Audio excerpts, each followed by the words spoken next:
여러분 혹시 이런 생각 해보신 적이 있으신가요? 차라리 어디 도망가 버리면 좋겠다. 어디 가서 숨어 버리면 좋겠다.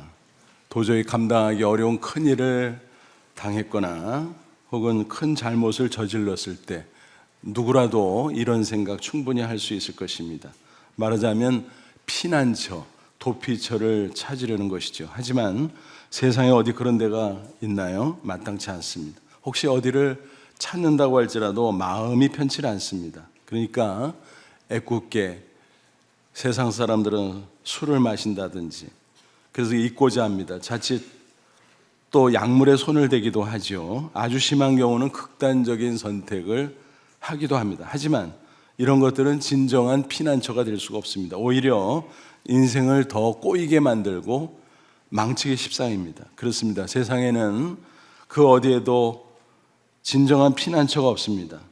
그런데 오늘 본문 성경을 보니까 구약 이스라엘 가운데 피난처가 있었다는 사실입니다. 다름 아닌 도피성이죠. 인생의 극한 상황에서 사망의 위험을 피해서 숨을 수 있는 곳 도피성. 이스라엘 전국에 6개 성읍에 설치되어 있었습니다. 지도를 보면 전국에 골고루 퍼져 있음을 알 수 있습니다. 요단강을 중심으로 왼편에 3개 성읍, 오른편에 3개 성읍. 그래서 어느 위치에 있어도 쉽게 접근할 수 있는 그런 배려가 있음을 우리가 파악할 수 있죠. 그래서 신속하게 도피성으로 도망쳐라, 그런 뜻이 있습니다. 이 도피성 지금은 존재하지 않습니다. 하지만 성경에 그 기록이 남아서 우리에게 소개되고 있는 이유 과연 뭘까? 그것은 도피성이 예수님의 십자가와 연관성이 있다는 것입니다. 이 사순절에 구약의 도피성이 과연 어떤 점에서 십자가와 연관성이 있을까 함께 살펴보기를 원합니다. 그래서 모쪼록 도피성을 통해서 십자가의 의미를 더 새롭게 새겨보고 십자가 은혜 가운데 풍성한 은혜를 누리고 승리할 수 있기를 주님의 이름으로 축원합니다. 먼저 도피성과 예수님의 십자가 연관성을 하나하나 따져보죠. 도피성은 사람들이 고안한 게 결코 아닙니다. 그것은 하나님의 아이디어였습니다. 본래 하나님께서 모세에게 명령하셨죠. 그런데 세월이 흘러가 모세는 떠나고 여호수아가 이스라엘 백성들을 이끌어 가나안 땅에 들어갔습니다.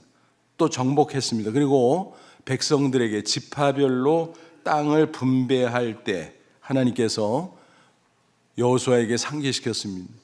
내가 예전에 모세에게 얘기했지? 그건 네가 실행해라. 그대로 해라. 그렇게 말씀하셨습니다. 그래서 도피성 설치를 재확인시키고 그 설치 목적이 무엇인가를 인식시켜 주십니다. 3절 보시면 부지 중에 실수로 사람을 죽인 자를 그리로 도망하게 하라. 이는 너희를 위해 피의 보복자를 피할 곳이니라 그랬습니다. 부지 중에 실수로 뭐예요? 자해가 고의적이 아니라 어떻게 하다가 잘못돼서 우연히 우발적으로 살인을 저지르게 됐다는 것입니다. 그래서 그런 사람을 오살자라고 하죠. 그런 경우 도피성으로 도망하도록 하라. 그래서 피의 보복자로부터 피하게 해줘라라는 것입니다. 예를 들면 이런 겁니다. 산에 가서 나무를 하고 있었어요.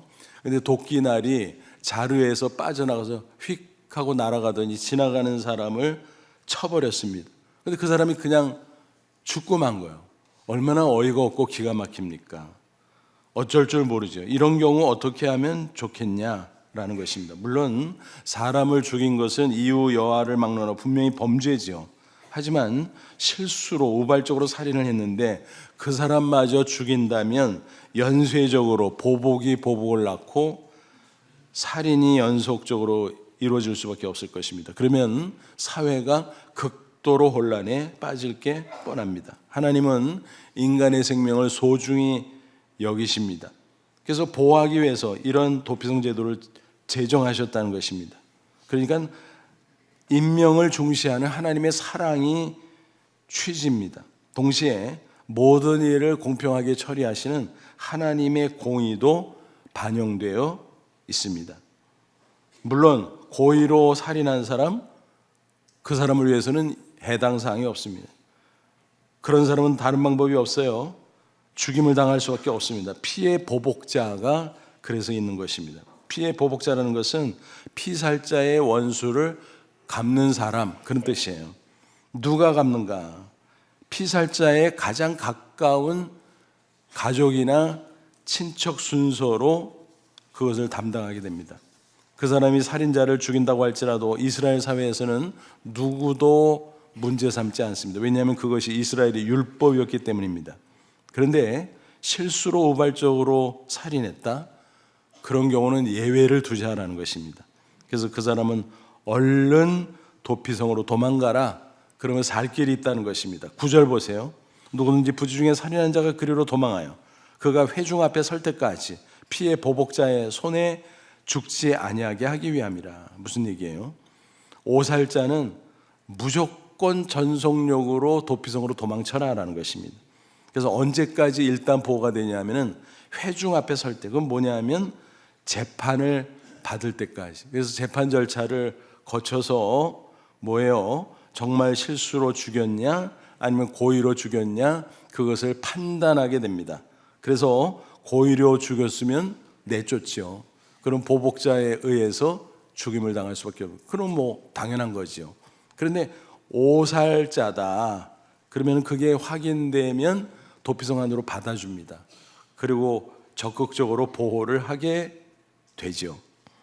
그런데 흥미로운 중요한 한 가지 사실은 뭔가요? 도피성에 이렇게 도망가서 그곳에 살던 사람이 완전한 자유의 몸이 될 수도 있다는 것입니다. 언제 그게 가능하냐면은 그 당시 심우하던 대제사장이 죽은 후에 그럴 수 있다는 것입니다. 이런 사실 때문에 도피성은 예수님의 십자가 죽음과 연관성이 있습니다. 6절 보면 그 당시 대제사장이 죽기까지 명시하죠. 도피성으로 도망간 사람은 대제사장이 죽기까지 그 성 안에 있어야 돼요. 바깥으로 절대로 나면 안 돼요. 잠시 답답하니까 야 나가서 좀 구경 좀 하다 오자, 산책 좀 하다 오자. 만약 그런 일이 벌어진다면 밖으로 나갔다가 피해 보복자에게 잡혀 죽임을 당할 수도 있어요. 그래도 할 말이 없는 겁니다. 그러니까 그 안에 꼭 틀어박혀 있어야 돼요. 그러다가 대제사장이 죽으면 그때 완전 사면이 되는 것입니다. 본래 살던 고향집으로 돌아갈 수 있습니다.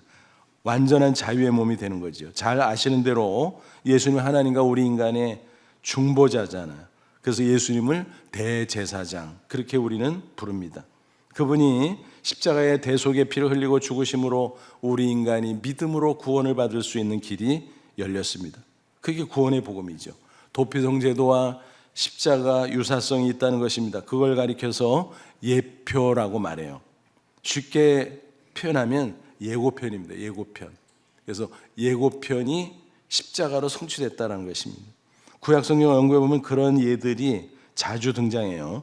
그런 것들을 가리켜서 흔히 신학에서 어떤 말로 표현하냐면은 예표론이라 그래요.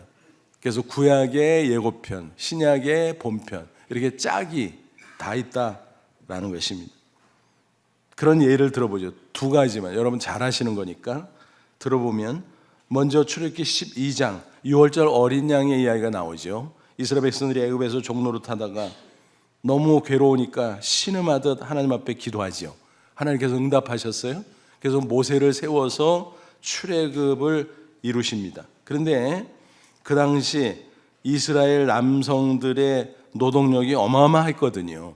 게다가 애굽 전역에 토목공사가 이루어지고 있었거든요. 그러니까 일시에 그 노동력이 빠져나간다? 바로 왕으로서는 용납할 수가 없었어요. 그래서 모세가 하나님의 명령이라고 출애굽을 요구했지만 바로 왕이 허락하지 않습니다. 그렇다고 하나님이 물러섭니까? 하나님의 뜻을 바로가 꺾을 수 있어요? 천만의 말씀이죠.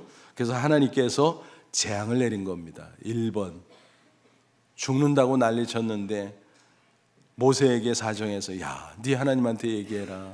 나 좀 봐줘라. 근데 숨통이 튀면은 또 변심하죠. 그런 식으로 해서 2번, 3번, 4번 그러다가 10번째 재앙까지 가게 됩니다. 그 재앙의 내용이 뭐라고요?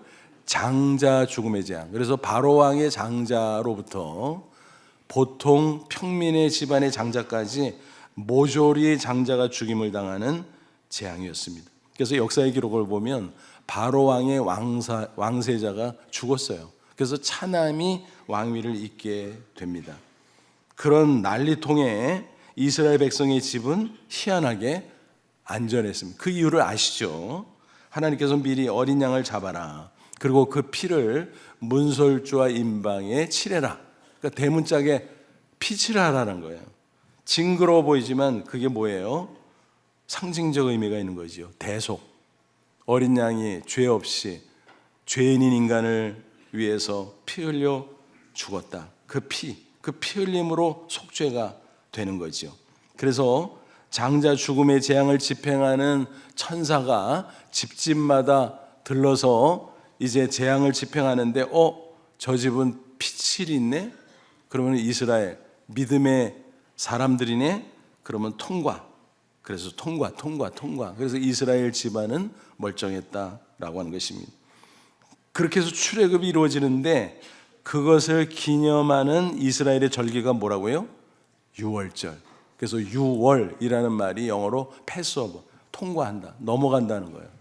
그래서 어린 양의 피가 있는 집은 넘어가, 통과 그렇게 됐다라는 것입니다. 그래서 그 대속으로 말미암아 사망이 지나쳐 버리는 것입니다. 그리고 구원받고 영생을 얻는 것입니다. 그 원리를 십자가본과 연결해서 사도 바울은 예수님을 가리켜 뭐라 그랬어요? 유월절 어린 양, 그렇게 증거했습니다. 또 한 가지 예를 들어보면 민수기 21장 불뱀과 노뱀 이야기죠. 이스라엘 백성들이 광야를 통과하면서 어려움이 있으니까 자꾸 원망해요, 불평해요. 그래도 하나님이 사실 계속 보호하시고 인도하니까 참고 억지로라도 감사해야 되는데 끊임없이 원망 불평을 합니다. 그러니까 하나님께서 화가 나셨어요. 그래서 진노하심으로 불뱀을 보냅니다. 불뱀은 독사예요. 한번 불리면 온몸에 독이 쫙 퍼져요. 그리고 고열이 납니다. 너무너무 고통스러워요. 그렇게 고통스러워하다가 마침내 죽는 겁니다. 하나님의 진노가 무시무시하죠. 그러니까 여기저기 백성들이 널브러져서 고통 가운데 죽어가고 있어요. 그 광경을 바라보던 모세가 너무너무 안타까워서 하나님 앞에 사정하면서 기도하잖아요. 하나님 좀 봐주세요. 이 백성이 잘못했지만 봐주세요. 용서해 주세요. 살 길을 가르쳐 주세요.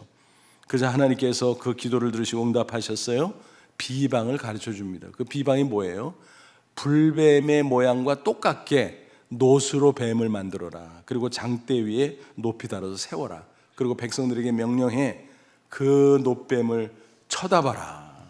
여러분 한번 상상해 보세요. 그 백성들이요, 불뱀에 물려서 지금 고통 가운데 죽어가고 있는데 그거랑 똑같이 생긴 아무리 노수로 만들어서 노뱀을 보고 싶습니까? 안 보고 싶습니까? 질겁을 하죠. 아유, 저걸 어떻게 봐. 그렇잖아요. 자라보고 놀란 가슴, 소뚜껑 보고 놀란다고 절대로 보고 싶지 않은 거예요. 그럼에도 불구하고 쳐다본 사람은 다 살았어요. 어떤 사람이 쳐다봤을까요? 믿음의 사람. 하나님의 약속의 말씀을 믿음으로 반응한 사람들은 그 장대에 달린 노뱀을 쳐다보았다는 것입니다. 그런데 어떤 사람은 야, 미쳤냐? 내가 불뱀에 물려서 지금 죽게 생겼는데 뭐? 노뱀을 보라고? 즐겁을 하면서 손사래를 치고 쳐다보질 않아요. 그 사람은 그냥 그러다가 죽었겠죠. 그래서 이 노뱀이 중요한데 그렇다고 노뱀 자체에 어떤 마력이 들어있다, 그렇게 오해하면 안 돼요. 구약의 역사를 보면 이스라엘 백성들이 그걸 오해해가지고 그걸 우상, 신주 딴지처럼 모셨어요. 거기다 절하고 거기다 제사하고. 그러니까 하나님께서 혼내시고 그것을 없애도록 조치하셨죠. 그러니까 노뱀 자체는 아무것도 아니에요. 하나님의 약속의 말씀, 그게 복음이잖아요. 죽는 자가 사는 거니까 그것을 믿음으로 반응한 자가 살아나는 것입니다. 구원받는 것입니다. 그래서 이 노뱀 역시 십자가의 예표다. 예수님께서 직접 밝히셨잖아요. 요한복음 3장 보면 인자가 광야에서 노뱀이 장대에 달렸던 것처럼 십자가에 달릴 거다. 그래서 십자가를 믿음으로 바라보면 구원받는다 라고 말씀하셨습니다. 그러니까 그러네, 놋뱀이 십자가의 예고편이구나. 그래서 구약의 예고편, 신약의 본편, 십자가로 성취됐음을 알 수가 있습니다. 이런 것들 가운데 오늘 본문에 나오는 도피성도 마찬가지, 십자가의 예표였다는 사실입니다. 도피성으로 인해서 죄인이 구원을 받았습니다. 그와 같이 십자가를 통해서 죄인이 구원을 받았습니다. 서로 연결되는 거죠. 그래서 본문 4절 5절 보면 이 성읍 중 하나에 도피하는 자는 그 성읍에 들어가는 문 어귀에 서서 그 성읍들의 장로들의 귀에 자기의 사건을 말할 것이요. 뭐예요? 그 성문에서 일단 보호해요. 재판받을 때까지. 그래서 장로들은 유지들이고 대표들이고, 그래서 그 앞에서 재판받는 거예요. 그러니까 자기의 그 살인 사건에 대해서 쭉 소명을 하는 거예요. 이렇게 해서 내가 고의로 죽인 게 아니라 우발적으로 실수로 잘못해서 죽였습니다. 그거를 들으니까 맞아. 그러면은 오케이. 그러면 너 들어와. 그래서 성 안으로 끌어들여서 한 곳을 주어 자기들 중에 거주하게 하고, 그래서 집도 주고 생활 대책을 마련해 주고 파격적인 대우를 해 주는 거죠. 하나님의 놀라운 율법적 조치라는 것을 알 수 있습니다. 근데 그 오살자를 추격하는 사람이 있잖아요. 피해 보복자. 얼마나 막 죽이려고 달려들었겠습니까? 그러니까 이 오살자는 걸음아 나 살려라, 전속력으로 도피성에 들어왔을 것입니다. 그래서 어쨌든 분리가 되어서 피해 보복자가 그 뒤를 따라온다고 할지라도 그들은 그 살인자를 그의 손에 내주지 말지니 적극 보호하라는 것입니다. 이는 본래 미워함이 없이 부지중에 그 이웃을 죽였습니다. 그래서 살인자지만 이런 경우 도피성 안에 들어온 거로 그 죄를 사해준다라는 것입니다.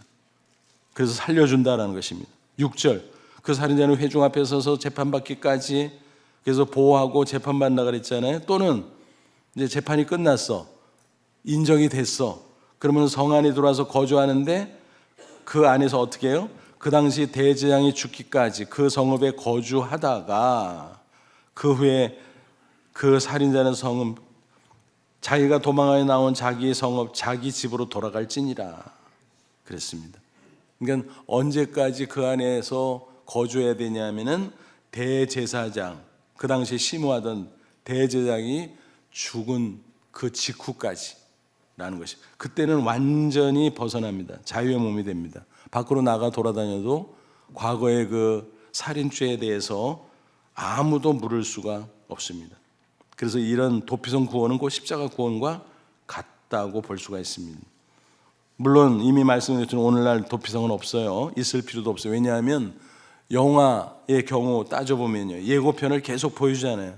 그러다가 본편이 딱 상영되면 예고편 끝. 누가 예고편을 봐요? 본편이 중요하지. 그래서 예수님의 십자가 등장함으로 도피성 사라졌다, 필요 없다. 다만 성경의 기록이 남아서 우리가 참조하고 도피성을 그래서 설치했구나, 그런 의미가 있었구나, 알고 보니까 십자가하고 의미가 같네. 그렇게 우리가 연결해서 십자가에 대한 의미를 좀 더 마음속에 새기게 되는 것입니다. 이처럼 도피성을 통해서 십자가를 바라볼 때 그 구원은 구체적으로 어떤 내용일까요? 세 가지로 요약해드리면, 첫째는 죄에서 구원받는 것입니다. 그래서 도피성에 들어가면 살인죄가 사해지는 거예요. 그렇지 않아요? 묻지 않는 거예요. 인간은 죄로 말미암아 정죄받잖아요. 그리고 죄에 붙잡혀 속박되잖아요. 그러다 보니까 양심의 가책을 느끼죠. 영혼이 괴로워지는 것입니다. 한 번은 이런 영화를 봤어요. 장면 가운데 살인범을 추격하던 한 형사가 피의자를 딱 잡았어요. 근데 피의자가 오히려 큰 소리 치면서 대드는 겁니다. 당신 증거 있어? 체포해 가봐. 어떻게 하려고? 증거 없잖아. 그러니까 형사가 그 현실을 인정할 수밖에 없죠. 분명한데 증거가 없는 거예요. 약이 너무 올랐습니다. 분명한데 물증이 없어. 그래서 포기할 수밖에 없어. 그래서 약이 오른 나머지 이렇게 쏘아붙였습니다. 그래, 나는 너를 체포할 수 없다. 하지만 너는 평생 양심의 가책으로 죗값을 받으며 살 거다. 이놈아. 그렇게 얘기한 겁니다. 맞잖아요. 붙잡혀가지 않고 감옥에 들어가지 않아도 양심이 그 죄로 말미암아 얼마나 고통스러울까. 그 고통 다 받아라. 그렇게 쏴붙였다라는 것입니다. 그렇습니다. 모든 인간은 겉으로 멀쩡한 것 같지만 자신의 죄로 인해서 영혼의 고통을 당하면서 살게 돼 있습니다. 그러므로 세상의 온갖 부귀영화를 누린다고 할지라도 영혼의 참 평안과 만족이 없어요. 죄사함을 받기까지. 그래서 대속의 십자가가 중요한 거예요. 십자가 앞에 나오는 모든 죄에서 사함받고 구원받을 수 있어요. 사도 바울이 그 사실을 로마서 8장 1절에서 선언했어요. 그래서 이 구절을 가리켜 흔히 뭐라고 말하는 거 하면은 영적인 마그나 카르타 그래요. 마그나 카르타가 무슨 말입니까? 자유 선언 대헌장. 그러니까 영적으로 참 자유를 얻을 수 있다. 죄의 속박으로부터, 죄책감으로부터 벗어나서. 로마서 8장 1절, 그러므로 이제 그리스도 예수 안에 있는 자에게는 결코 정죄함이 없다. 도피성에 딱 들어가면 정죄하지 못하는 것처럼 예수 믿고 예수 그리스도 안에 들어가면 죄사함 받아 절대로 정죄할 수 없다. 심판받지 않는다는 것입니다. 그러므로 이제는 죄인이 아니라 의인이에요. 로마서 3장 23, 24절, 모든 사람이 죄를 범하였으며 하나님의 영광에 이르지 못하더니 그리스도 예수 안에 있는 속량으로, 속량 비슷한 말, 구속, 대속, 속죄 다 조금씩 뉘앙스는 다르면 비슷한 말이에요. 십자가 대속으로 말미암아 하나님의 은혜로 값없이 의롭다 하심을 얻은 자 되었느니라. 그러니까 모두 다 죄인이고 죄로 말미암아 멸망할 수밖에 없었지만 예수 십자가 대속으로 오직 믿음으로만 죄사함을 받고 의롭다함을 얻게 되었다. 그래서 이렇게 의인으로 인정되는 걸 뭐라 그래요? 칭의라고 부르잖아요. 그래서 칭의, 의인이 되니까 하나님 자녀 삼고 천국 백성 삼고 그런 거죠. 그러므로 여러분 혹시 인생 살다 죄로 인해서 양심의 고통으로 시달릴 때가 있습니까? 물론 죄를 범한 것은 잘한 게 아니에요. 회개해야 되죠. 그러나 어쨌든 예수님께서 이미 나를 위해서 십자가에서 대속의 피를 흘리셨기 때문에 내가 십자가 앞에 나가 얼마든지 자백하면 어떤 죄라도 계속해서 사함을 받을 수 있다는 사실 잊지 마시기 바랍니다. 그러면 어때요? 죄의 속박으로부터 벗어나 참 자유를 얻을 수 있는 것입니다. 이사야 55장 7절, 악인은 그 길을, 불의한 자는 그 생각을 버리고 여호와께로 돌아오라. 회개하고 하나님께 돌아오라. 도피성 안에 들어가듯이 주님 앞에 돌아오라. 그러면 그가 긍휼히 여기시리라. 우리 하나님께로 돌아오라. 그가 너그럽게 용서하시리라. 우리 예수님도 직접 말씀하셨어요. 마가복음 2장 17절, 건강한 자에게는 의사가 쓸데없고 병든 자를 쓸데있느니라. 나는 의인을 부르러 온 것이 아니요 죄인을 부르러 왔노라. 무슨 얘기예요? 비유의 말씀이죠. 내가 병자인 것을 인정해야 의사의 도움을 받고 치료받고 건강해질 수 있잖아요. 그것처럼 인간 중에 의인은 하나도 없어요. 다만 죄인인 것을 스스로 인정하고 십자가 앞에 나가 회개하면 의인으로 삼아줄 뿐이죠. 그렇기 때문에 예수님은 죄인을 상대하지 의인을 상대하지 않습니다. 믿음으로 죄사함 받고 믿음으로 의인 되는 원리가 바로 예수님의 말씀 속에 그대로 담겨져 있음을 알 수 있습니다. 이게 정말 중요합니다. 사람에게서 용서받는 것도 중요하죠. 잘못했으면 사과하고 용서를 빌고 용서받고 그래야 마음에 평안을 얻을 수 있잖아요. 하지만 인간의 영혼은 그것으로 불충분해요. 죄의식으로 인해서 계속 괴롭습니다. 결국은 하나님과의 관계에서 풀어야 돼요. 궁극적으로. 그래서 하나님 앞에 용서를 받아야 돼요. 죄사함을 받아야 돼요. 그럴 때 비로소 참 자유가 있다는 사실입니다. 또 그것을 가능케 하는 게 뭐예요? 십자가 대속의 은혜인 것입니다. 여러분 오래된 사건입니다만 칼기 폭파 사건이 있었잖아요. 그때 범인 가운데 김현희 씨가 체포됐죠. 자결하라고 했는데 신속하게 재갈을 물려서 체포해서 데려왔잖아요.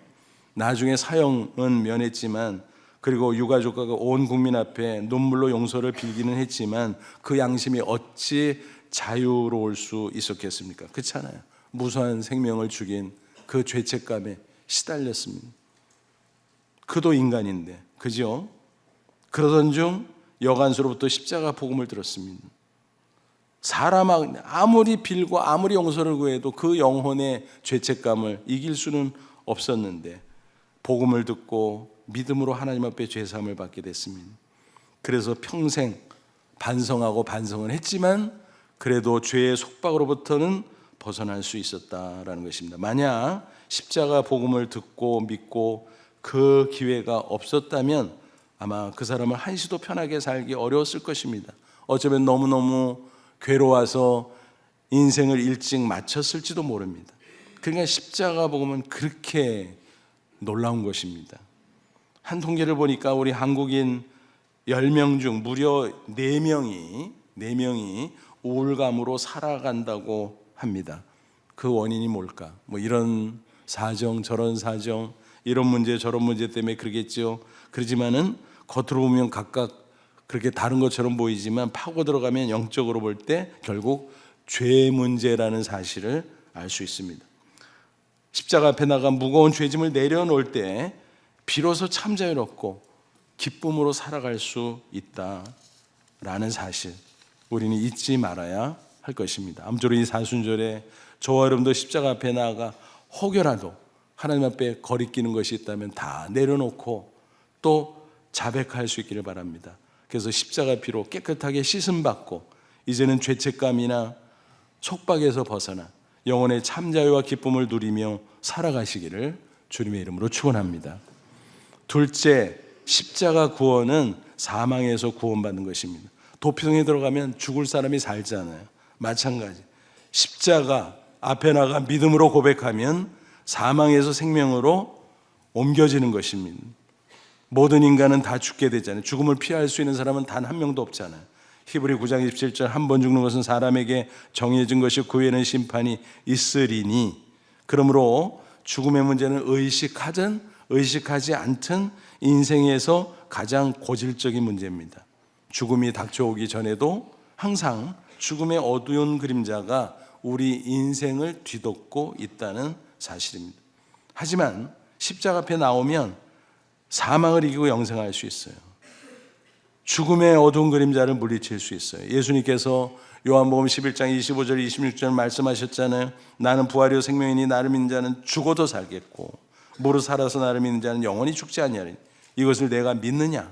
예수님을 믿으면 죽어도 산다는 얘기가 뭐예요? 예수님 믿음으로 죄와 사망에서 구원받으면 죽어도 산다. 육신적으로 죽을 수 있다. 다 죽으니까. 그러나 그거는 끝나는 게 아니다. 천국이 있고 여전히 영생한다라는 것입니다. 또 육신이 흙으로 돌아갔다고도 장차 예수님 재림할 때 부활하잖아요.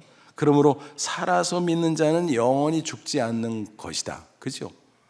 죽어도 살고 죽어도 천국이고 또 그 후에 부활이고 그래서 나를 믿는 자는 죽어도 살고 살아서 나를 믿는 자는 영원히 죽지 아니할 것이다. 예수님 말씀하셨습니다.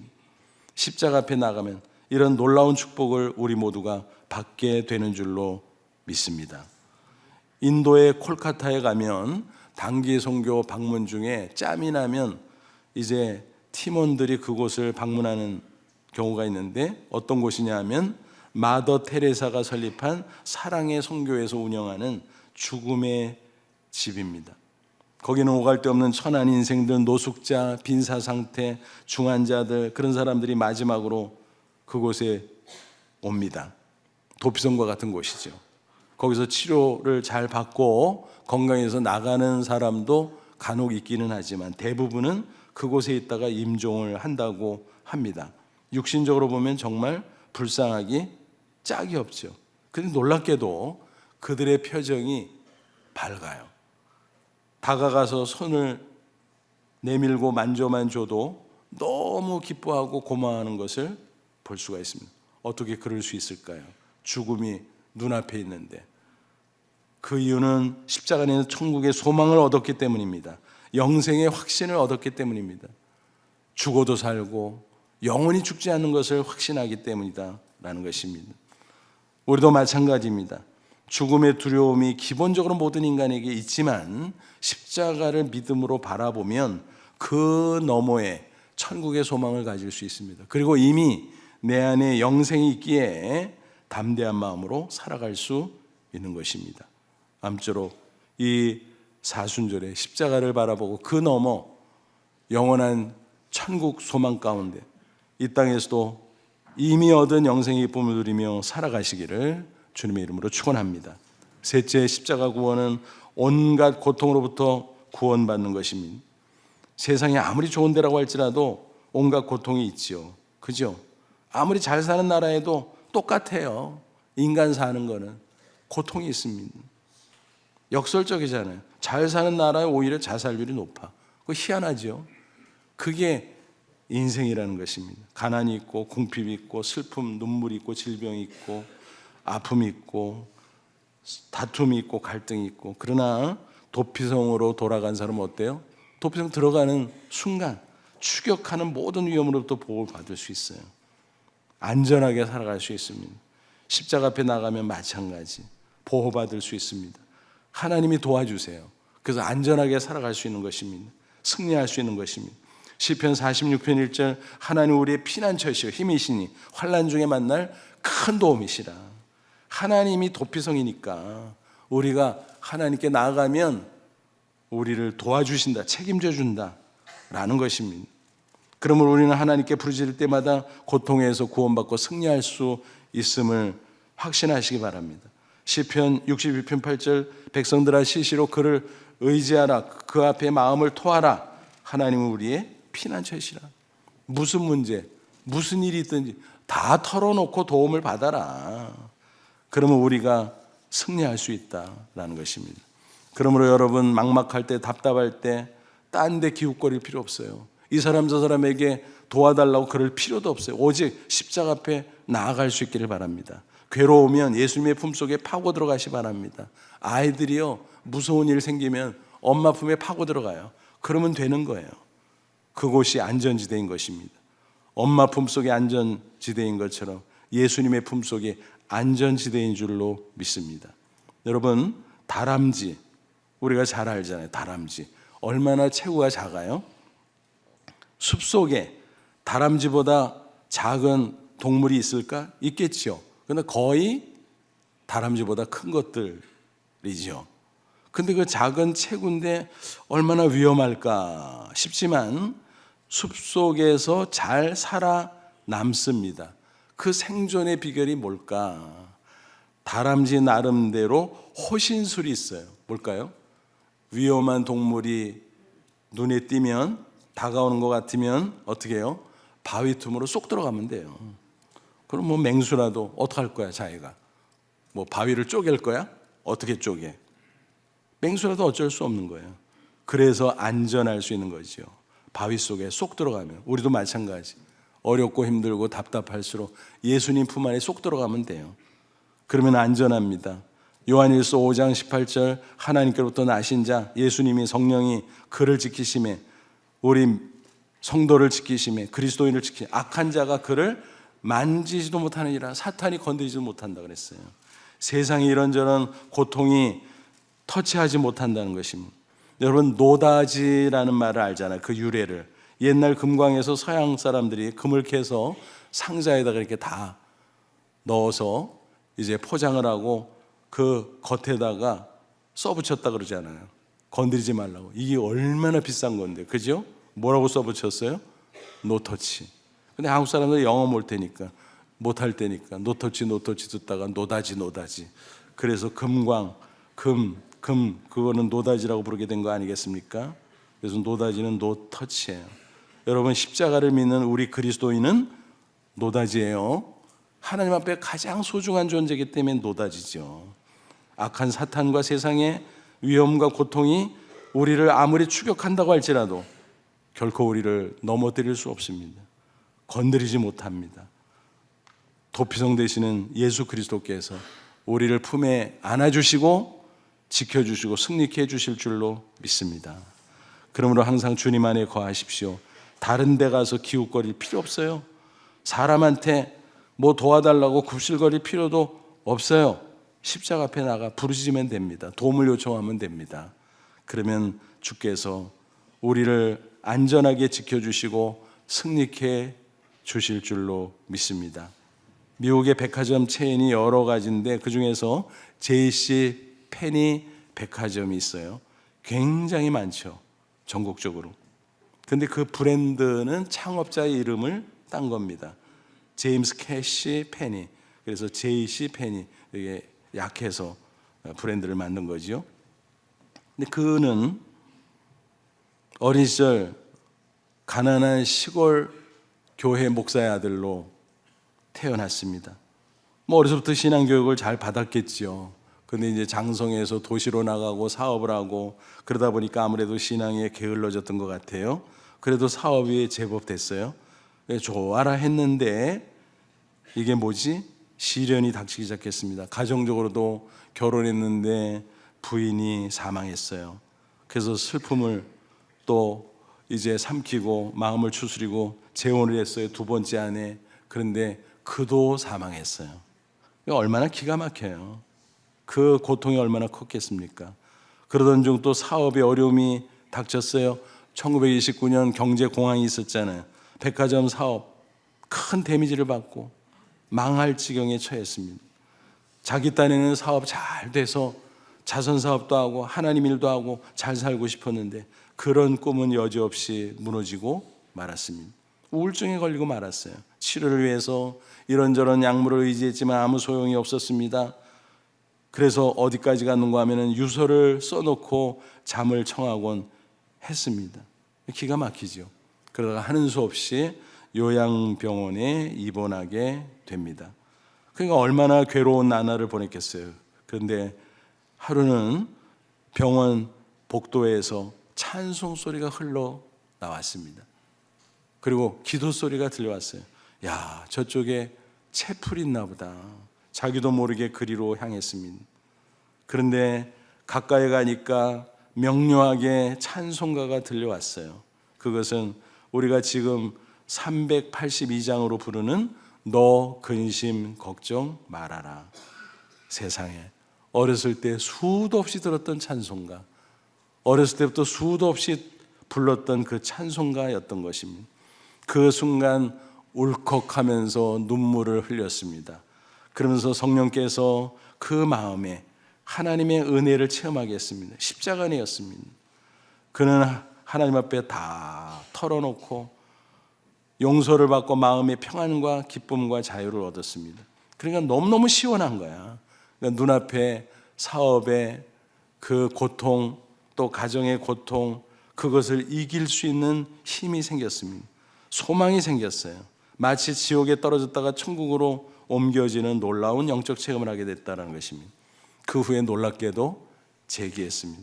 사업이 번창하게 됐고 96세까지 왕성하게 활동하다가 천국에 들어가게 됩니다. 그가 재기한 직후 플로리다의 은퇴 목회자들을 위한 주택 100채를 건축해서 헌납한 것은 아주 유명한 일화지요.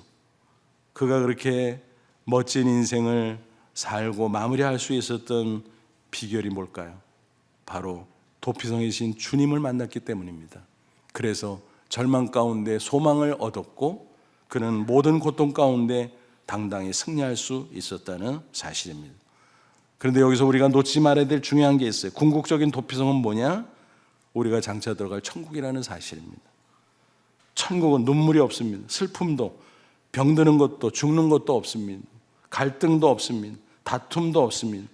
영원한 생명이 있습니다. 완전한 기쁨이 있는 나라인 것입니다. 우리가 들어갈 완전하고도 영원한 도피성, 그 천국을 소망할 수 있기를 바랍니다. 지금 우리는 사순절을 보내고 있죠.